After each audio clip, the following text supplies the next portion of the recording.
Yeah, Flandre, of course, does have his abilities up. And they get the stun with Bellow's Breath is used. Good timing. Nuguri gets the knock-up. JJ runs on in. The pounce, the flash. Nuguri running for his life, but all it takes is one more auto as JJ gets first blood.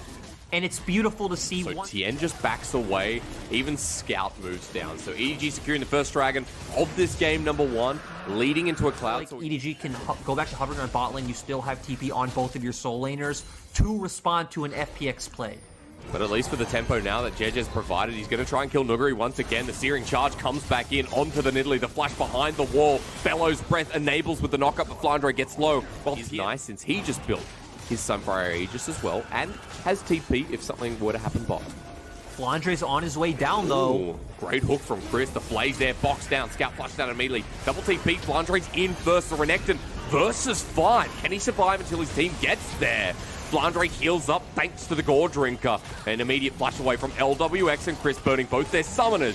EDG whip it out and show us that dragon's there. But a good hook from Chris. Nuguri's joined up as well. Lyrica's Call the Forge God is here. And LWX, who we're just having a chat about, is going to help defend this. Herald gets the charge, but no turret. Right in front of Dragon spawning.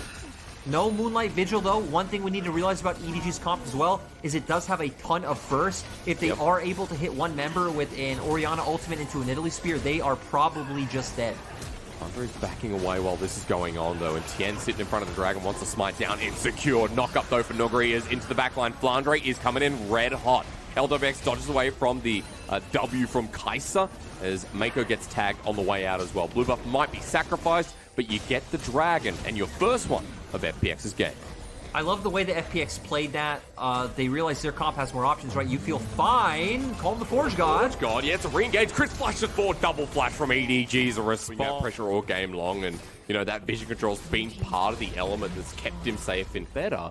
At the very least, we can talk about Mythics because we are 30 seconds away. Mythics and complementary items as teleport comes in from Scout because he now has the Seraph's Embrace. So 2 items for both mids. As Mako going in, maybe I don't have time. Shockwave used. They found Doomby. He takes the Dark Passage, but he's already dead. 4 versus 5 as the box has to be put down, and Flandre may have found a pick as LWX gets poked out with the spear. He's got a lot of shurikens, but Nuguri now has to tank up. Versus 4, I don't think that's the play, but the range from Mr. 200 Years as he gets the shield could turn it around. Nuguri with the knock-up once again. LWX, the range comes true.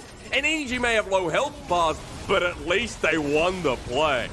That was so tragic for the side of FPX. I was just about to talk about that. Something else happens. I just want to point towards Nuguri's item choice in going Frozen Heart second. Yeah, it is pro. I knew I didn't have time. Jedge is dead. Wow. Tien ran like a horse, and Chris flashed forward like a legend. FPX have found a pick onto the jungler, and now anything's possible. FPX, I'm kind of surprised they're not just going to start the Baron outright and, again, try to make something happen. They do have a competent scale, so they don't need to go for that same kind of 50-50 coin flip play we were talking on earlier. But they feel like they can win the fight. They still have a lot of key ultimates up. They have great turn with the Ornn ultimate. And you've got Shurikens available for LWX. He's going to do this so fast, sitting with Severum as well. Look at it go down. The Baron play is being done pretty quick. As Call the Forge got missed by Nuguri. Doesn't matter, the smite comes in, yes. FPX secured the Baron, but now is the fight going to come with it as Viper moves into the pit and kills Tien. FPX left with 4 with the buff. Flandre runs out of Dominus as Viper ults into the back line. The LCK... Still, though, we're hitting a lot of critical item breakpoints on both sides, right? We have the Seraph's Embrace for both mid laners down. We even have some of the Ornn upgrades starting to come out on the side of FPX with the Liandry's Anguish being upgraded. So, Aphelios on 3 items. I feel like if FPX could have a better formation, they could be in River and let EDG walk into them. They could definitely take this fight. Let's see, they're in a choke right now, waiting. JJ throwing out spears left, right, and center, and Nuguri now front lining. Sends out, ready for the Searing Charge, and good zoning here from Doomby. Dragon will be started by FPX. And they're starting the Dragon to try to bring EDG in. They're going to look for a death sentence or open call of the Forge God. But better smite coming through, and it's secured. They stole the soul. Viper does it, baby. And now for EDG, despite their health bars, they have Infernal Soul. That's permanent. 4,000 gold lead at 30 minutes in. Now heading towards 3-4 items. They want to fight again, they want to find this pick, and they want to shut FPX down in game 1. And FPX, at this point, I feel like should take the next few minutes a bit more patiently. Shadows, Solar Flare, Tien just kind of giga-inted. Flash away from Mako, 4 versus 5. Basket, you know, probably the year after. Hey, Lyric, I'll bring you back to the game. I won't put you in and get you in trouble because I've got a 4-item Kai'Sa on my screen with Infinity Edge, and Viper is huge. Someone we didn't really talk about, but Viper's big, and maybe Nuguri's not going to be. Searing Charge away. Mako gets hooked on in, though. Turn around from FPX. And speaking of turning around, Scout needs to run out of there. 4 versus 5 on the other foot. With Baron spawning in 25 seconds, can they get any more as FPX reset to the mid-wave? No, I think for FPX, just push this one out, go into River, take Vision. You still have a lot of your pick tools available to you. Andre, Searing Charge is on to nothing. Crisp again with the death sentence. Baron spawning, and Mako nowhere to be seen.